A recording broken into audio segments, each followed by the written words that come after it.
Okay, picking up where I left off, um, it was already about 2 hours, and I hadn't even reached the discussion of chapter 9, which was on sexuality, sexual orientation. So, video needed to be broken into two. So, we're jumping right into our discussion of sexual orientation. So, this chapter focused quite a bit on introducing the concept of sexuality as being defined as sexual orientation, and what does that mean in terms of the LGBTQ plus community, and then relating that to health. And unlike some of our other chapters, this chapter did talk a little bit more about the health kind of concerns and health research in regards to disparities that exist in the LGBTQ population. So before we get into the discussion of health, let's first talk about all these letters. So we'll work backwards. First of all, why do you sometimes see the plus?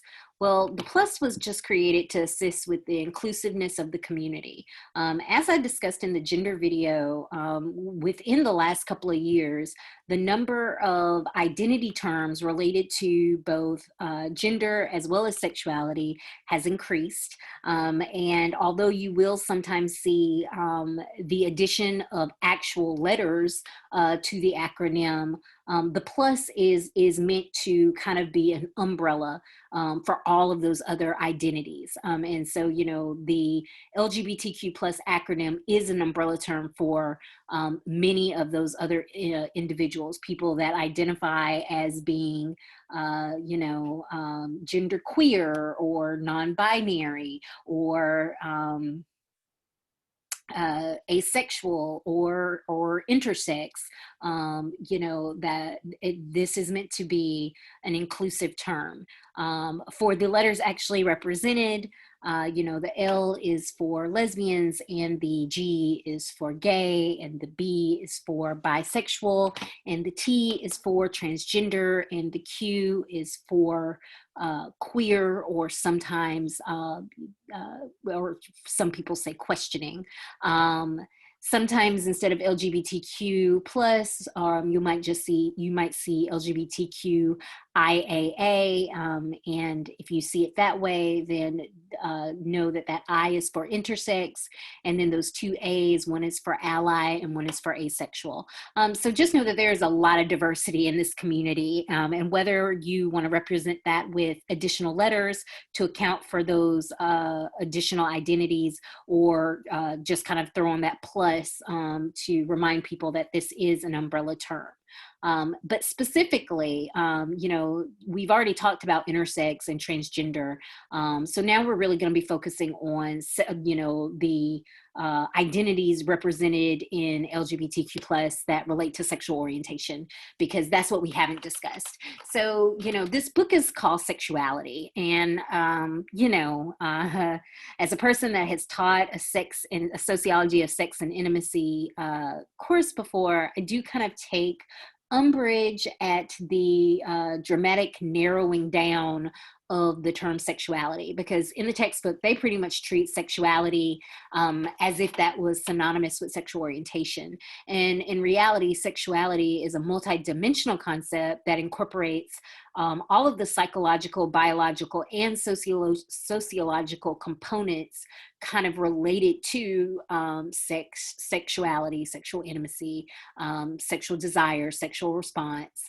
And sexuality is seen as being a product of our sexual identity, our sexual orientation, and sexual scripts, among other things. So it is a very broad definition. It is not a narrow definition. So to say that sexuality is sexual orientation is just false. Sexual orientation is sexual orientation, and the definition of sexual orientation is it is the component of sexual identity that classifies sexual partner preference. It is who we are attracted to. And although we commonly use a threefold categorization, kind of like, gender, this is really a continuum, or gender expression. Um, and so before I get into that three category um, classification of heterosexual, bisexual, homosexual, this is a good depiction of thinking of it more like as a continuum, and that when you talk about it as a continuum, just know that it goes beyond behavior and attraction to emotions and socials and fantasies, as well as identity. And so on one end of the continuum, you have someone that is exclusively heterosexual, and on the other hand, on the other end of the continuum, you have someone that's exclusively homosexual, but then you have all of these kind of different points along the continuum. And it's worth noting that we know that this is a more accurate kind of representation of how sexual identity really works. And this goes back to early research, Kinsey's 1940s research on human sexuality. And he posed that we should really think of it as a continuum, because how people identify versus the behavior that they then admit to engaging in or having had engaged in the past, the attractions, both they're the ones they eagerly admit out loud, and the ones that they are much more cautious about admitting to other people. Like, all of these things suggest that it isn't this clear-cut categorization that we like to treat it as, and that actually there are a lot of people who are, relatively, there are a lot more people who engage in same-sex behavior, even though they do not identify as homosexual. I went the wrong way. But for convenience sake, we oftentimes characterize it as like these three categories and then an emerging fourth category. So we talk about homosexuals, and these are people who, in terms of their sexual partner preference, it is someone that is of the same sex as they are, and gay men and lesbians. And if you're thinking about that exclusive homosexual behavior and identity into the continuum, data suggests that it hangs around 5 to 6% of American adults. So it's not necessarily it's not necessarily uncommon, but it's also not rare. And then you have heterosexuals, and these are people who, in terms of partner preference, prefer someone, that is not of their same sex. I hate using the word opposite sexes, especially after I just had a whole video on, how we're not that different, we're not opposites. But they prefer someone who does not share their sexual identity. Then you have people who are bisexual, and they are attracted and to people who both share their sexual identity, as well as those who do not, that they are attracted to both. And then you have asexual. Like I said, this is a more emerging category of sexual identity, and basically this is someone that does not have a sexual partner preference, does not experience sexual desire in that type of way, or seek out a sexual partner. And this is a condition that has been classified and medicalized as a disorder. But in the last few years, there has been a reclaiming of this identity, and the argument that this is not a sexual disorder, that it is instead a sexual identity, to not experience this sexual attraction. A reminder from the last video that gender, sex identity is not the same thing as sexual orientation.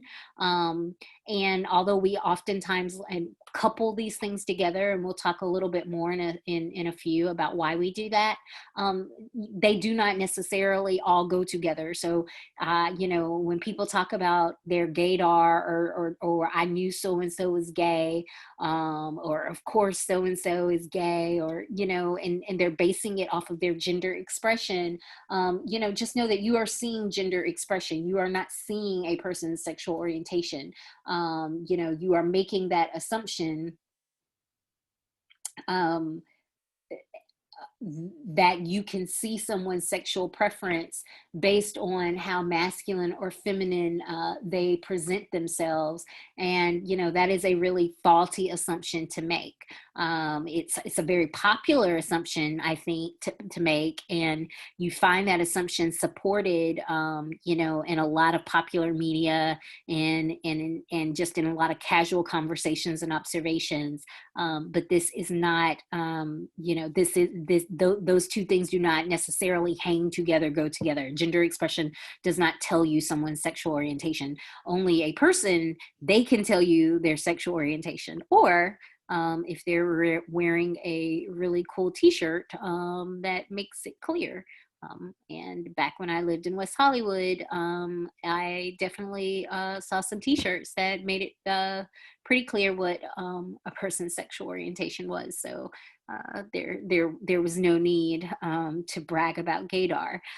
So as I discussed, we have these classifications, these categories, but really it is a continuum, and sex research supports this, that the number of people who report homosexual activity versus the number of people who claim a homosexual identity or even a bisexual identity, you can see there in the chart, there is a real kind of disconnect. There are people out there who are having homosexual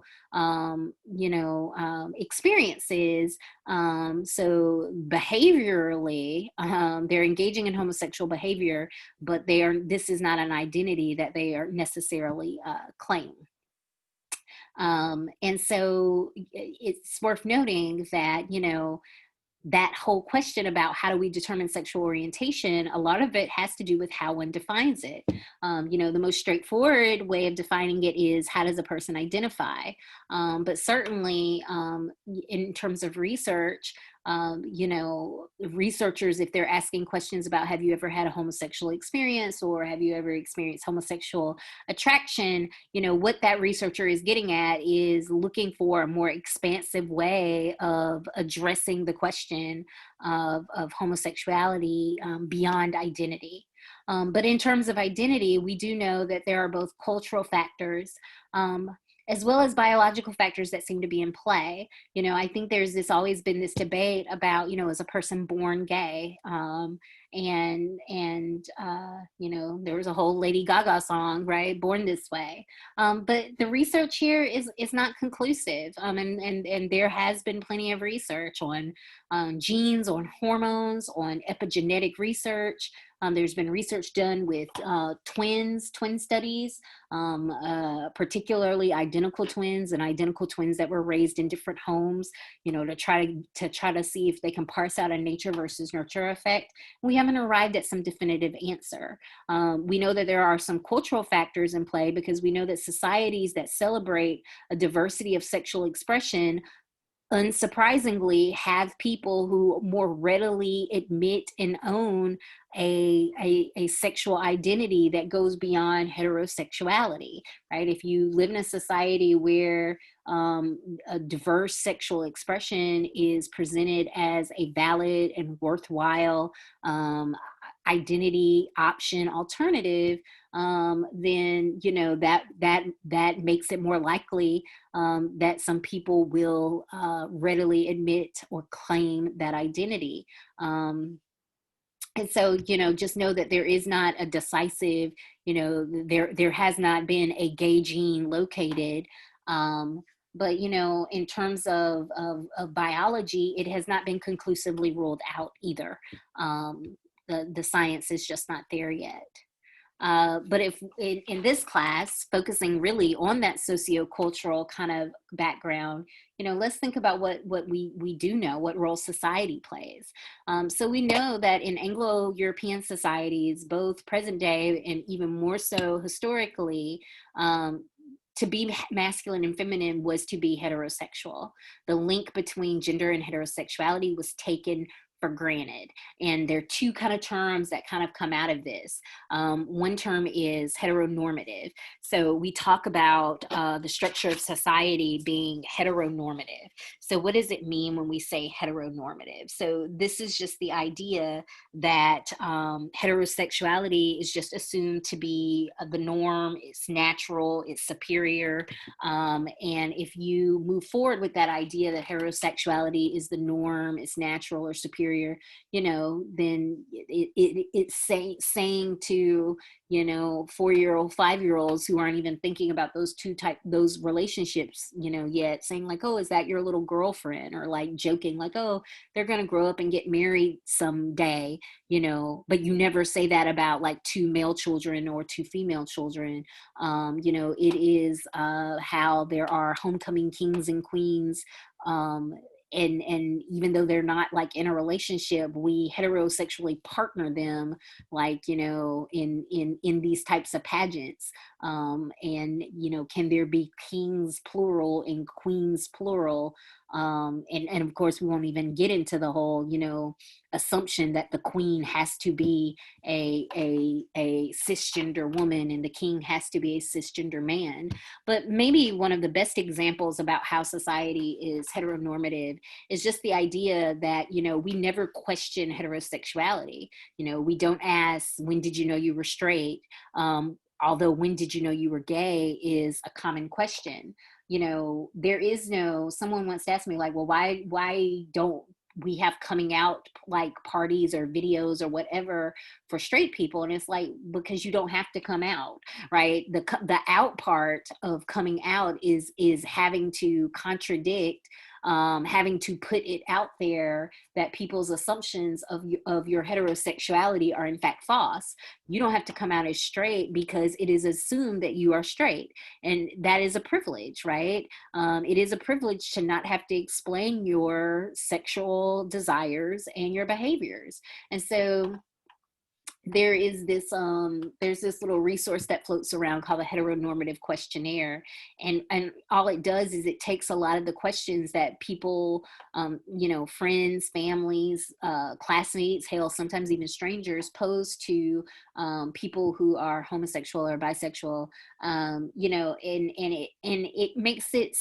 it makes it clear how ridiculous it sounds when we ask that of heterosexuals. But it only sounds ridiculous because our default assumption is people are heterosexual and therefore they don't have to ask these types of questions, and we don't even think these types of questions about them. Things like, what do you think caused your heterosexuality? Or is it possible your heterosexuality is just a phase you may grow out of? Or if you've never slept with a person of the same sex, how can you be sure that you wouldn't prefer that? Or, why do you insist on flaunting your heterosexuality? Can't you just be what you are and keep it quiet, right? The fact that it shouldn't be too much of a stretch to imagine people saying that about people who are bisexual and homosexual, but it probably sounded a little odd to hear me say that about heterosexuals, is just proof that, our society is heteronormative, right? It is set up in such a way that heterosexuality is presented as being the norm. And it's not just presented as being the norm, but to build on that, in our society, it also is presented as being obligatory, right? It really is the only thing you should be. And when you approach it that way, it's referred to as compulsive heterosexuality. The fact that there are no other valid choices or alternatives, that society provides with equal kind of recognition and privileges, right? That, and we'll talk about historically how we know that that's the case. But, it isn't just that sense that society is set up around sexuality being the norm, but that for a lot of us, it's presented as like, well, you must be straight, right? The assumption is there that that is what a person is. And that's why the pressure is on people who are not heterosexuality to then identify themselves as such, and then field questions about their homosexuality or bisexuality, which, if you think about it, is just, really unfair. Who would like to do that? That would be uncomfortable and awkward. And although I guess probably there are some people who have no problems talking about their sex lives, even with strangers, and they don't mind doing that. But imagine being constantly put in the position of having to do that, and then having to be really concerned about how people are going to respond to you. perhaps even violently. And that really just you should hammer home, why when we talk about the heteronormative structure of society, the compulsive heterosexuality that characterizes society, that therefore those of us who are in fact heterosexual, we do enjoy hetero privilege. It is a privilege to not have to answer these questions. It is a privilege to not have to come out with an identity that some people still feel is sexually deviant. It is a privilege to know that you can pretty much go into any space anywhere in America with your hetero partner and, not be threatened, not be physically endangered, not be, poked fun of or taunted, right? That is what privilege in this type of context looks like. So moving forward, that history lesson, it's worth noting, as your book explains, these are relative recent concepts. Oh gosh, bad misspelling there. Heterosexuality was a relative recent concept, 1902, homosexuality, 1897. It was invented by Victoria era sexologists. And your book discusses how these early scientists, and they put scientists in quotation marks because, this science definitely does not meet our standards or benchmarks of what we consider science to look like or to be nowadays. But they understood that homosexuals were what they call inverts, that, they were really women trapped in men's bodies. And that's why they were attracted to other men. And so, they saw this as an issue of being incorrectly gendered. So, obviously this is, super false. But it just shows you that from the beginning, there was just this confusing conflation around, those terms of sex and gender and sexual orientation.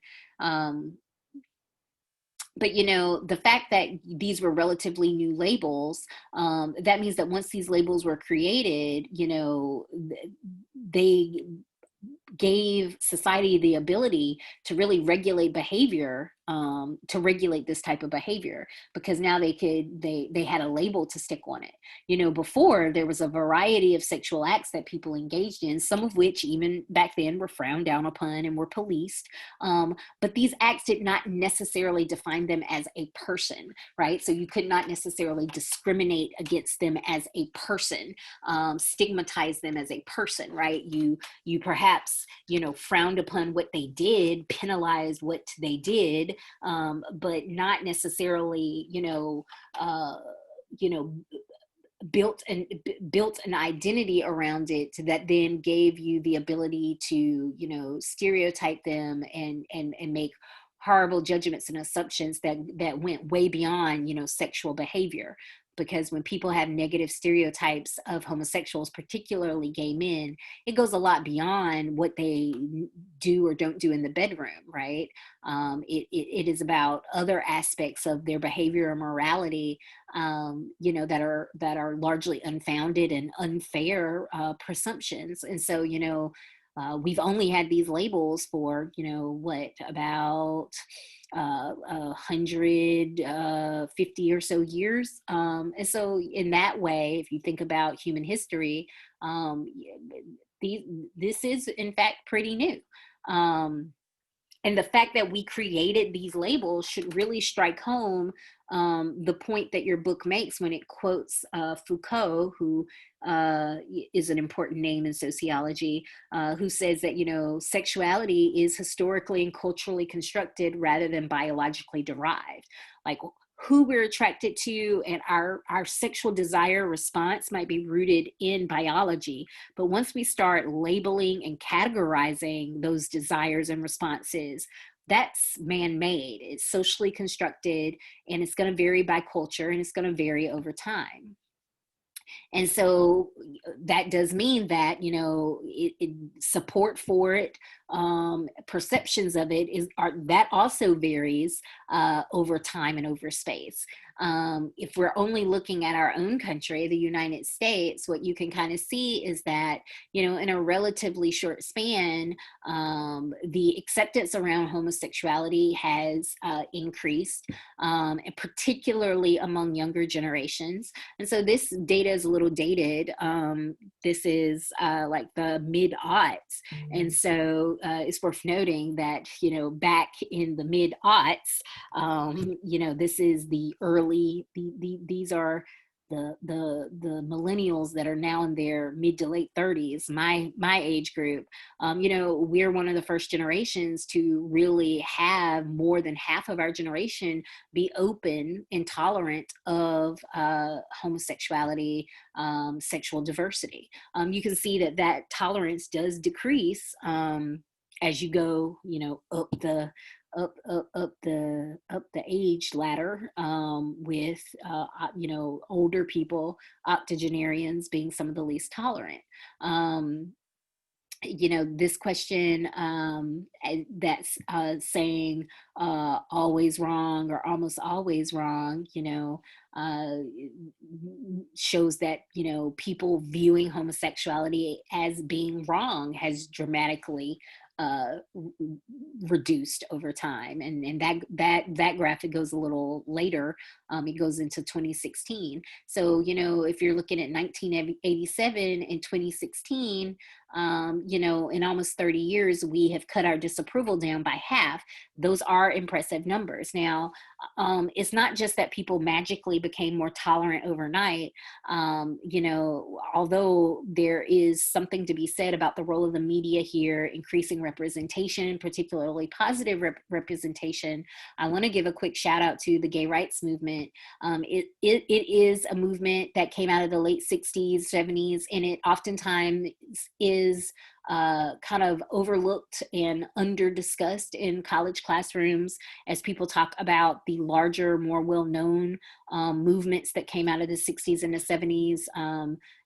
And that would be, the civil rights movement, and, Black Power movement and Red Power movement, and the Chicano blowouts, and oh gosh, the women's movement. So many movements. But the gay rights movement also is a very important movement that came out during this time. And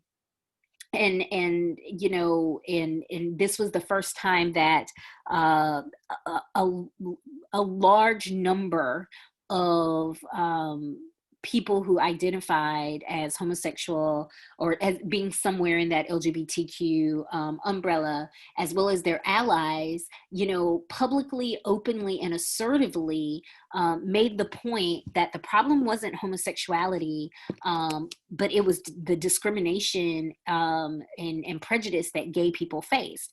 Up until that period of time, since homosexuality had been kind of named and classified and stigmatized, it had been seen as being not just problematic, but it had been classified as a mental disorder. The declassification of it as a mental disorder, did not happen until 1973, and it happened at least partially due to the push of the gay rights movement. But oftentimes the movement itself is seen as being sparked by the Stonewall riots. They took place from this summer of 1969, and it lasted about a week or so. They weren't very planned. They were sparked by the fact that the police would continuously raid like bars and nightclubs that were known to have gay customers. So they were always harassing the gay community. And in one night, basically the gay community decided to fight back, and not just the gay community. It's worth noting that the presence of transgender activists were also very important in the Stonewall riots as well. So this is in Manhattan. This is in New York City, and it's called Stonewall riots because that first night it was at the Stonewall Inn in Greenwich Village. And so, from this week or so, of them publicly asserting, we're not gonna put up with this harassment anymore. It's unfair. We're being mistreated. What rose out of that was the creation of like the first like known activist organization dedicated to gay rights, and that was the Gay Liberation Front. And if you've ever heard the phrase "gay is good," that was one of their slogans that they would put on posters and they would chant. And like all the movements of the 60s and the 70s, marches and protest, and they featured very heavily at the time. And there were some important wins there. As I mentioned, they were able to get homosexuality declassified as being a mental disorder. This kind of also, this kind of proud outness resulted in the emergence of gayborhoods in some of our large cities, in California, as well as New York. And then this is also kind of academically where we see the introduction of the term homophobia, right? Which can be thought of as an aversion to or a hostility towards people thought to be gay, lesbian, or bisexual. And, I like to emphasize that, at this time, they're fighting for just, decent treatment, non-harassment, not being discriminated against in public places and spaces and jobs. What they're not fighting for, in this first 10, 15 years of gay activism are marriage rights.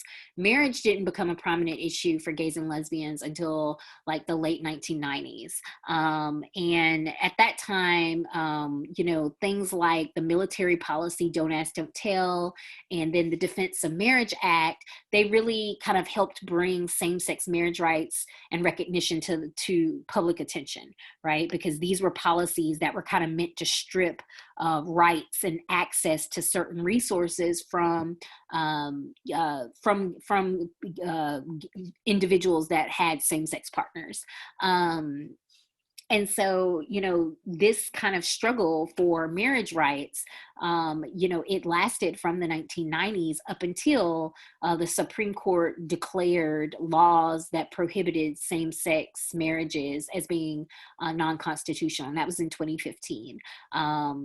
And before I kind of go to that slide, I sometimes have students that say about when the Supreme Court makes these types of decisions, like they should let the people decide, which I always feel like is a very privileged position to take when it isn't impacting you or your life. And I say that as someone who is not homosexual, but who acknowledges that as an African American, I have benefited from being able to go to integrated schools and colleges, and I know that is on the back of a Supreme Court case like Brown versus the Board of Education, which if you would have taken an opinion poll of Americans, white Americans during 1954 when that was passed, then, that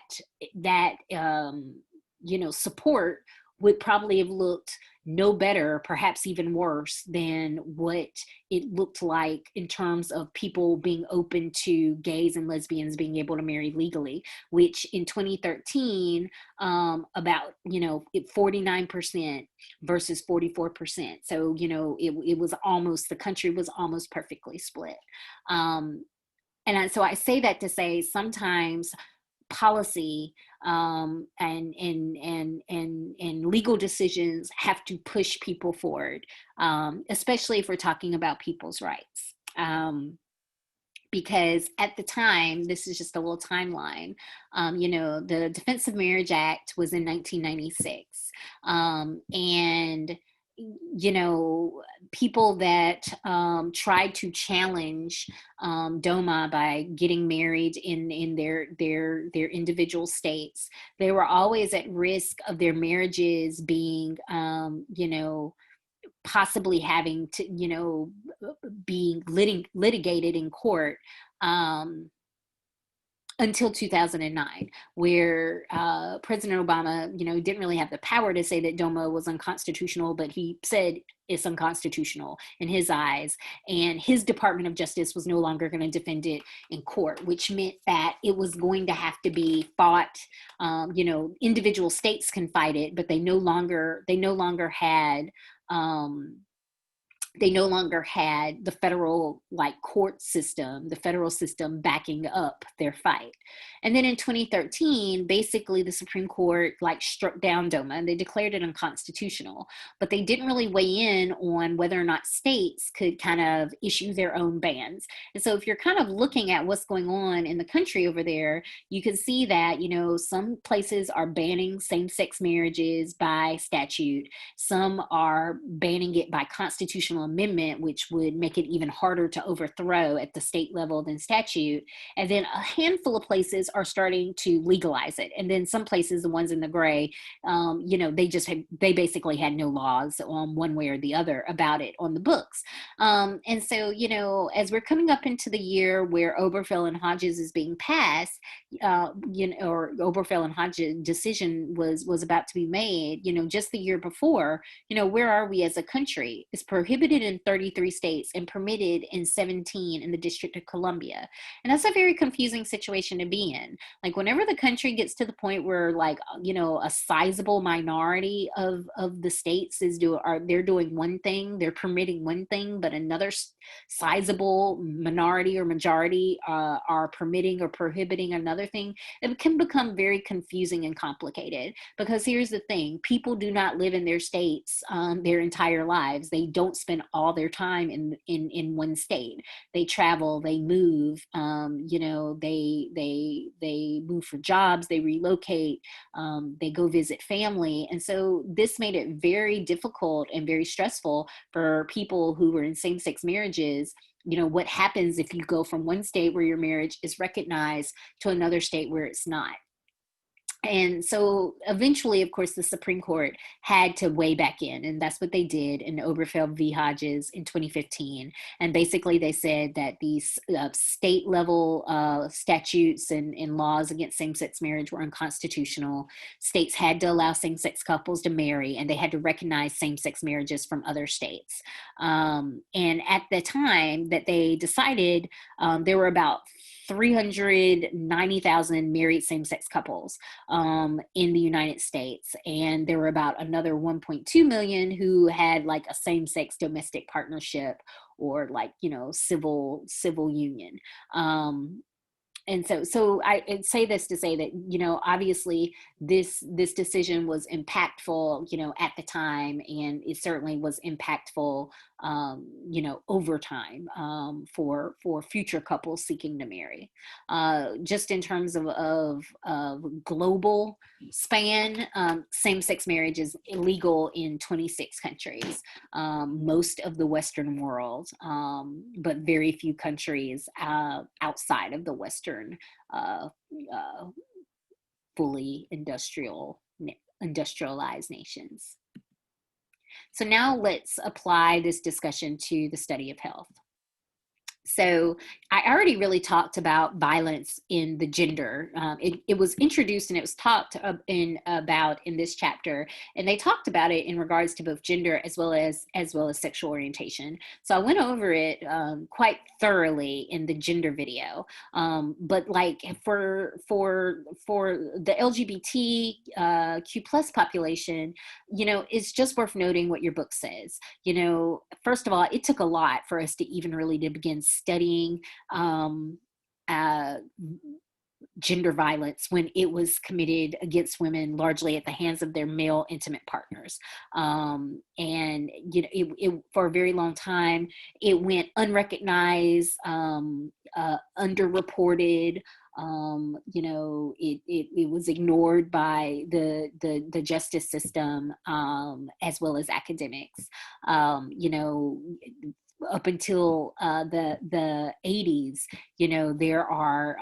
there were states that basically said husbands could not rape their wives. Marital rape was pretty much permitted. And even today, there are states like my own, North Carolina, that say once you give consent to a sexual relationship or sexual encounter, you cannot revoke consent. If you do revoke it because you aren't permitted, you know, a person does not have to acknowledge your no. So, you know, so basically, just, you know, long story short, and that's part of what makes the Violence Against Women Act such a big deal, that it got passed and that it was renewed so many times without it being used as a political football the way it has been recently. So obviously, if we did not do a great job of even studying it in a heterosexual context, unsurprisingly, we've done a horrible job of studying it in the context of same-sex relations. There's very little research, as they note, on the IPV that occurs in gay or lesbian relationships. The small studies, the limited qualitative studies that we have suggest obviously that it occurs, and it occurs at in similar rates. We know that it is much more underreported in terms of victims coming forward to the police and filing police reports. But also, when we talk about violence in the LGBTQ plus community, we also have to talk about the fact that there's just hate-fueled violence that is geared towards them because of their status as being part of that community. This is particularly true for gay men and transgender women. And, you know, this is just some statistics looking at the fatal anti-transgender violence that has happened in the United States just in the last, that's 2013 to 2018. And you can see that, you know, when this you know, violence happens, you know, how much of it is directed towards trans women in particular, so they are especially vulnerable.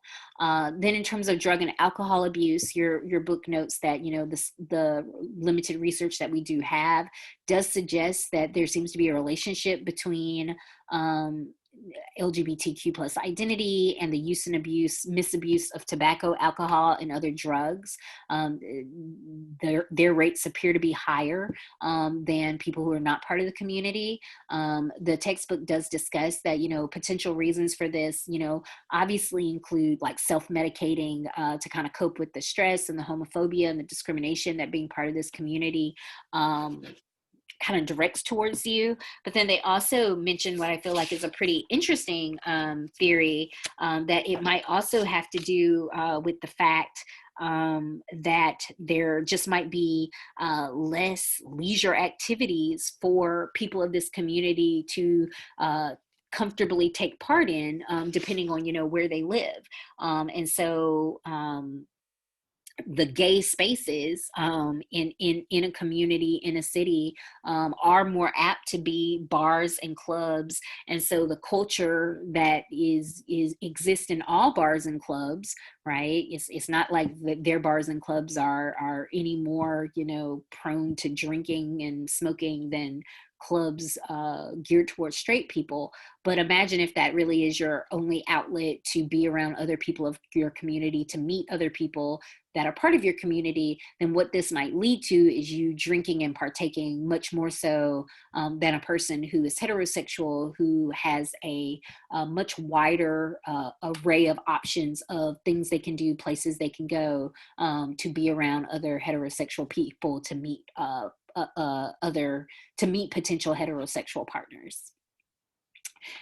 Two other health concerns that your textbook addresses are mental health and cancers. For mental health, just a reminder, of course, that until the 1970s, homosexuality itself was labeled a mental illness, and transgender identity remains labeled as such under the term gender dysphoria, which I talked about in the other video. Studies do suggest that LGBT men and women do have a higher rate of mental health problems, anxiety, depression, self-harm, suicidal ideation. You know, once again, kind of think about, you know, what could be some underlying social causes behind this. You know, if you're bisexual, homosexual, and you live in a society that is heteronormative, where heterosexuality is pushed as being the only right choice, how might that have an effect on your mental health and well-being? I don't think it is so unbelievable that we see these mental health issues in this population at higher rates. Cancers. This was interesting. So they talk about there's a correlation of lesbianism with breast cancer. But as your book notes, this probably has less to do with them being lesbians and more likely to do with the fact that a larger number of lesbians never have children. And there is a strong correlation between childlessness and breast cancer, regardless of your sexual orientation. And I'm not even going to pretend like I know the research behind that well enough to explain why, but, it has something to do with, your body never going through the hormonal changes that are associated with being pregnant and bearing a child and particularly nursing. So in this case, it's not really so much their lesbianism, but the fact that as lesbians, there is a greater likelihood that they never have children, and there is an established link between childlessness and breast cancer. Similarly, there is an increased risk of cervical cancer, but for this increased cancer risk, it seems to have a lot more to do with the fact that they do not receive regular tests that catch cervical cancer early, such as pap smears, because as lesbians, they are deemed as being low risk because they're not engaging in, or they're seen as not engaging in regular intercourse with men, which is a higher risk sexual behavior when it comes to cervical cancer and HPV. And your book kind of talks about, why when medical health practitioners, make this judgment call without necessarily asking, the best follow-up questions or clarification questions, how it can lead to, this population slipping in through the cracks and basically becoming high risk because of that. And then the final kind of health concern that your book addresses in regards to this population is related to STIs. And so this is just a good opportunity to give you just some general information about STIs, and then we'll talk a little bit more, particularly HIV/AIDS, and then we'll talk a little bit more about, how does this correlate not just with sexual orientation, but also gender? So sexually transmitted infections are infections spread by sexual contact.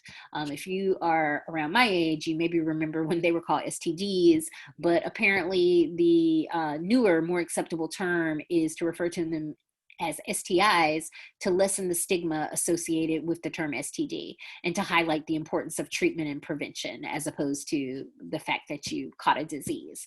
There are more than 50 kinds of sexually transmitted infections. Some of the more common ones, of course, are like chlamydia, herpes, gonorrhea, syphilis, herpes. You can kind of see the incidence rates of sexually transmitted infections in the United States. So the number of new cases that we have, particularly in the chart, is breaking it down between young people, 15 and 24, and older people. You can see that especially among some types of STIs, there is a real age disparity.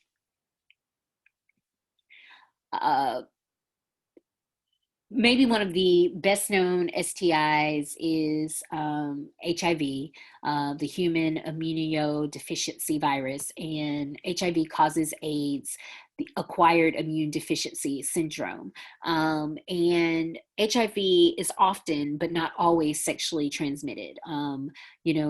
The behaviors that put people in risk are sexual behaviors, particularly anal sex. And so that's why homosexual sex is seen as being a higher, thinking specifically about homosexual sex and in between gay men is seen as being a higher risk than heterosexual sex. And of heterosexual sex, anal sex is a higher risk behavior than vaginal sex or oral sex. But then there are other behaviors not related to sex at all. Sharing needles when using drugs, drugs and alcohol use in general is seen as being a behavior that puts people in risk because it impairs one's judgment. It maybe makes you more likely to engage in sexual behavior with someone that you don't really know, and to not necessarily to practice safer sex by using a condom or some other barrier method. HIV can also be translated prenatally, and it also could be transmitted through like blood transfusions, although it's worth noting that that type of transmission, as medical practitioners became much more knowledgeable about the disease, those types of transmissions were dramatically reduced rather quickly. So in today's society, most of the new cases of AIDS have resulted from men having sex with other men. But among women, the greatest source of new cases is sex with men. And you can break these trends down even further, by considering race. And so, for people that are looking for a topic, I in one of my public health classes, they talked about how they had to design specific interventions geared towards Black men who were having homosexual sex, but did not necessarily identify themselves as being homosexual. In the Black community, this is sometimes referred to as the phenomena as being on the down low. These men oftentimes would have female partners, sometimes serious partners, sometimes even wives, but then they would have,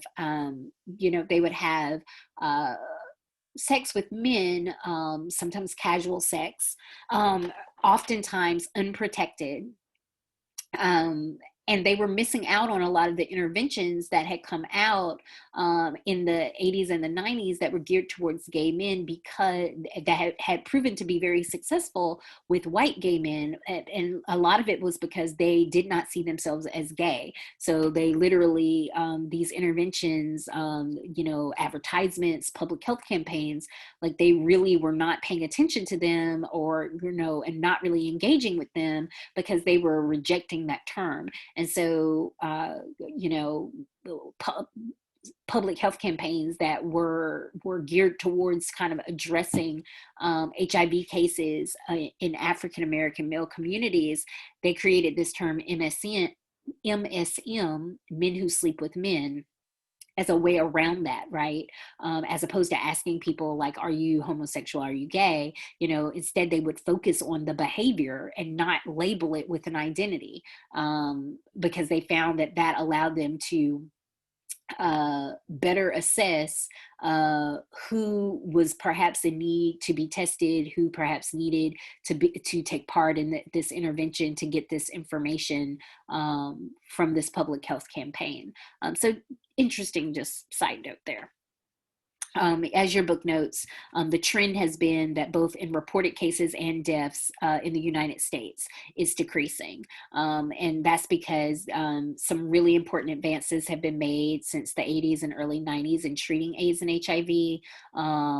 There are therapies and medicines involved that have allowed people to live with the disease longer and remain healthier. And there have been cases where, they have been so successful that, at least in terms of their blood panels, it's as if the disease has in fact disappeared from their bodies. There have been some cases that have had that level of success. However, it's worth noting that AIDS is still the most lethal of all the STIs. And part of why it ravaged the country as badly as it did in the 80s is because the US government was so slow to respond to the AIDS crisis. They didn't give it serious attention until the epidemic had began to spread into the heterosexual population. And that probably has a lot to do with the prejudices and the biases that they had against gay men in particular. And as your book notes, that originally it was seen as a disease largely limited to the gay male population, and people even referred to it as GRID, gay-related immune deficiency. That was a term that some healthcare practitioners used. And so, just kind of think about the significance of that. First of all, the fact was that, this disease impacted a lot of people regardless of their sexual orientation.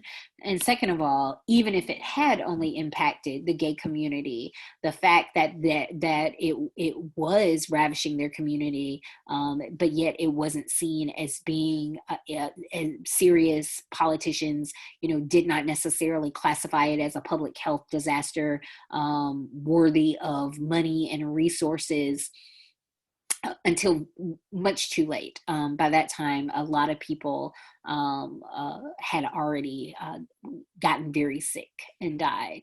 And so before I close this video out with the closing kind of concluding thoughts from the chapter, just a quick note. I'm not sure why they discuss aging of the LGBT population separate from the aging chapter, but I will be talking about those couple of pages when we actually get to the aging chapter. And so that's chapter 11. So, just I'll remind you at the time when we do chapter 11 that a few of the pages are going to be coming back to this chapter, but we're going to discuss aging. We're going to discuss aging as a cohesive topic. No need to pull the LGBTQ community out separately for that. And so my concluding thoughts, really not mine, the author's concluding thoughts that come from page 159. Clearly, the relationship between sexual orientation and health is a complicated one and an important one. The historical stigmatizing of LGBT sexualities and the promotion of heterosexuality have served to regulate and police intimate lives. And this has led to problematic health and social care provision for many lesbian and gay individuals. So, basically, a fancy way of saying we've got to get our own prejudices and stereotypes and biases, out of the way so we can better address some of these health issues and health disparities that we see in this community.